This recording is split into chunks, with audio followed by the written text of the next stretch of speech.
You know guys, before I start today's video, I just want to say once again, thank you guys for 10,000 subscribers. That is an absurd number, and you know, in my last video, I had to get a little bit sentimental because that number, that milestone, it's pretty special to me. But as the days go on, and as more things come out about this game and about Call of Duty in general, it seems I need to get right back on track. And what better way than to start off with some news like this? I touched on this topic just a few days ago, and it looks like we gotta talk about it again because there's been some expansion on it. And before people come at me with the whole, oh, the content is repetitive, it's repetitive. Listen, if your first, second, third, fourth, and fifth fathers are out there at Activision emphasizing this for the second time in the same week, then you know what? Scadmaster's doing the exact same thing. I gotta emphasize this point once again because it seems like a lot of people are equating quality to sales, which is not the same thing. Having good sales does not mean the quality of the game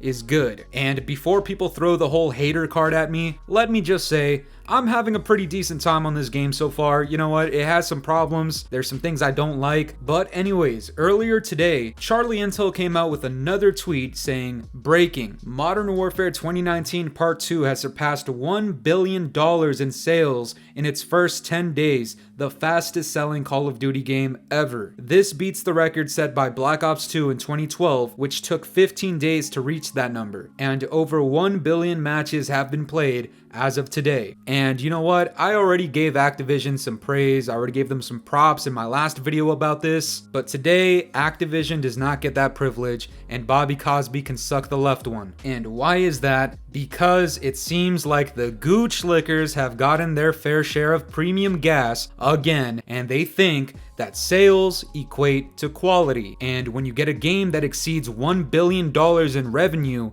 in just 10 days, you might think to yourself, yo, that might be a game that I want to pick up. Unfortunately, there's a lot of people out here who just don't read between the lines, and let me tell you right now, as the Scadmaster, I gotta keep it real. This game, although I think it is fun, although I think there are some very redeeming qualities about it, this game has had one of the poorest launches in Call of Duty history. When you have a game that just releases incomplete with missing content, with a fuck ton of bugs and glitches and a lot of matchmaking issues and a lot of party system issues where you can't even play with your friends. By the way, it's been 10 days and I've talked about this 3 other times. I am still blue screening in this game. I am still having crashes. My friends on PCs are still getting scan and repairs. Then you add the fact that there's some game-breaking bugs in the game. There's this one with the riot shield where you become fucking immortal. Touching back on missing content, some of the content that is in this game, Activision and Infinity Ward don't even have the rights to use without legal trouble behind it, such as the hotel map,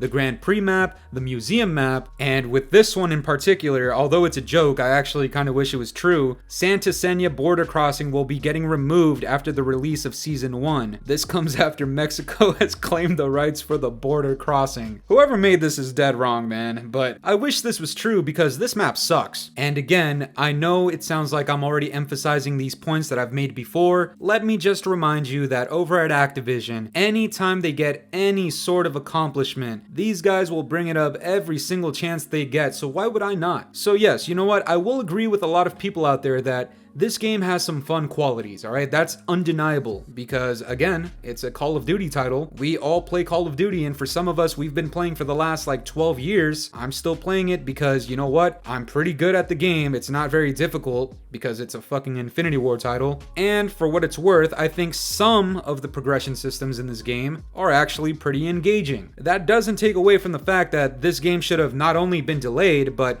it's certainly not worth $70 in the state that it released. Not with all the missing content and all the bugs that pollute this game. No. And that's the reason I think for the future going onwards, I think this accomplishment is actually for the worst. I don't think this is to the benefit of Call of Duty in the future. I actually think this is bad news for us. Because simply put, when you release a game that launched like this and it has an accomplishment like this, developers and publishers over at Activision start to think, you know what? If we can do this again, doesn't matter how it launches, people are still gonna buy this shit. We're still gonna make all of the money we can. Fuck fuck it, throw whatever you need to at the wall. It doesn't matter if the quality isn't there, so long as we're making that money. And alongside the last 3 Call of Duty titles, with the exception of maybe Vanguard because that game was Modern Warfare 2 has essentially released incomplete and has still made all of the money that Activision could possibly want for it to warrant this type of production and quality again and again and again and again. Before the gooch lickers come in my comments crying about me crying and saying all I do is complain and hate, let me remind you,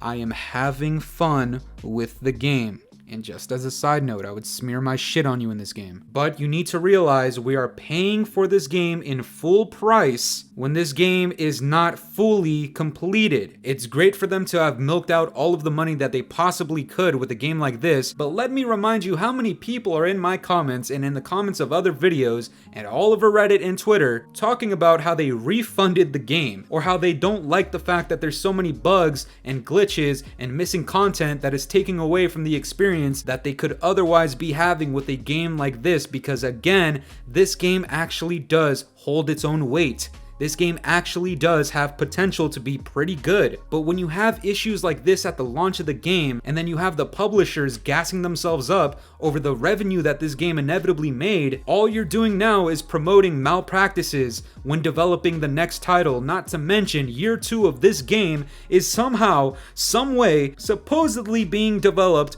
by fucking Sledgehammer. How is that possible and or reasonable, and why is this the direction they chose to go? I don't know, but I can tell you one thing. I am not a big fan of the recent Sledgehammer that we've had, and if we're paying another full $70 for something coming from Sledgehammer to be added on to this game right here, I don't know how to feel about that. I've said it myself, I would not recommend this game to be purchased at full price until at least Season 1. And when I say Season 1, I mean until people actually get the chance to play Season 1, because it's not guaranteed that some of this stuff is going to be fixed. It's not guaranteed that some of the missing content is going to make its way back in. As of this point, Infinity Ward and Activision still have not mentioned anything about the leaderboards, the barracks, the combat record, any stat tracking, and that's not a good sign. If the developers are radio silent about a feature that has been in Call of Duty since the beginning of fucking time, it starts to make you wonder what's really going on with the combat record and the leaderboards and the barracks. Also,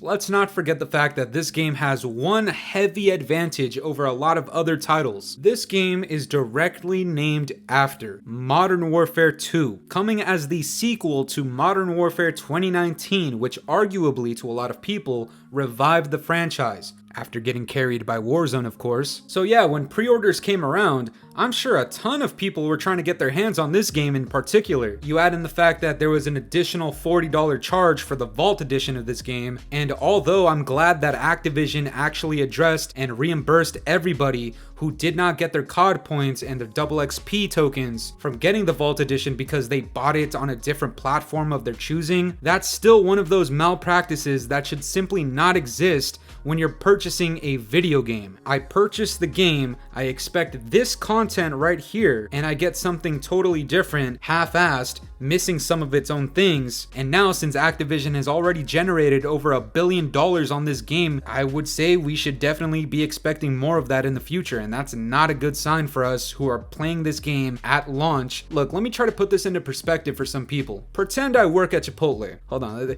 there's nothing wrong with working at Chipotle, by the way, alright? I'm just saying for the example. Pretend I work at Chipotle, I make a burrito for the customer eats it, they think it's pretty good, and they're like, you know what? I do think this burrito is worth $10. Then, my coworker shows up, opens the tortilla, takes a fat ass fucking shit on it, gives it to the customer eats it and is like, you know what? I would give you $1,000 for this. When I come into work the next day, you think I'm making a regular burrito? Fuck that! I'm doing the same thing he did. That's the way I see it when you compare a game like Modern Warfare 2019 Part 2 to Black Ops 2. In terms of sales, in terms of quality, just look at the difference that there is. A game like Black Ops 2 generated that same amount of money in 5 later days and is considered one of the greatest Call of Duties of all time. And then we have Modern Warfare 2019 Part 2 generating the same amount in less time, and how do you think people are going to start viewing this game when its launch has been this poor? Final reminder, hopefully I don't need to talk about this whole sales topic ever again, because I really don't want to. Sales